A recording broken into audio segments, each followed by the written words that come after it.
Hello beautiful people, welcome to our channel. So today I'm going to share with you what's in my spray bottle. Now if you're interested, keep watching to the end. Now let's get started with this video.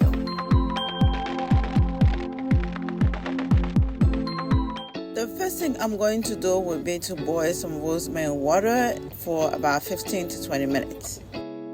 And I will extract my aloe vera gel. Sorry I didn't show you how to extract aloe vera gel, but I already made so many videos showing you how to extract aloe vera gel. I will link some videos on how to extract aloe vera gel above or on the description box. Next, I'm going to get a spray bottle. Transfer about a half a cup of aloe vera gel into my spray bottle.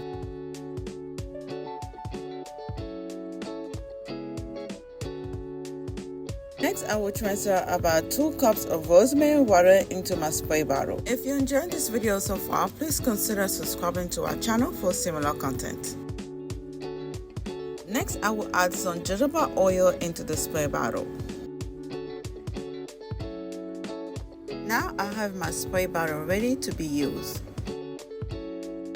It's time to refresh my daughter's hair, and today I'm going to be spraying this rosemary water leave-in conditioner on her hair. There are a few reasons I like to use this mixture. First of all, the rosemary water. Rosemary helps improve circulation of the hair follicles. Rosemary also is a boost for hair growth. I added aloe vera gel because aloe vera contains some minerals and vitamins that can help promote hair growth. Also can help with dandruff or itchy scalp. I put less aloe vera gel because I'm now going to be rinsing her hair out after spraying this. I'm going to link this on her hair. This is the reason why I decided to dilute the aloe vera gel. I hope you guys enjoyed this video. I hope that I was able to show you or teach you something. If I was, please consider pressing the like button. Share this video with someone that you know that will enjoy this video, and why not subscribe to our channel for similar content. Thank you for watching. See you on next video.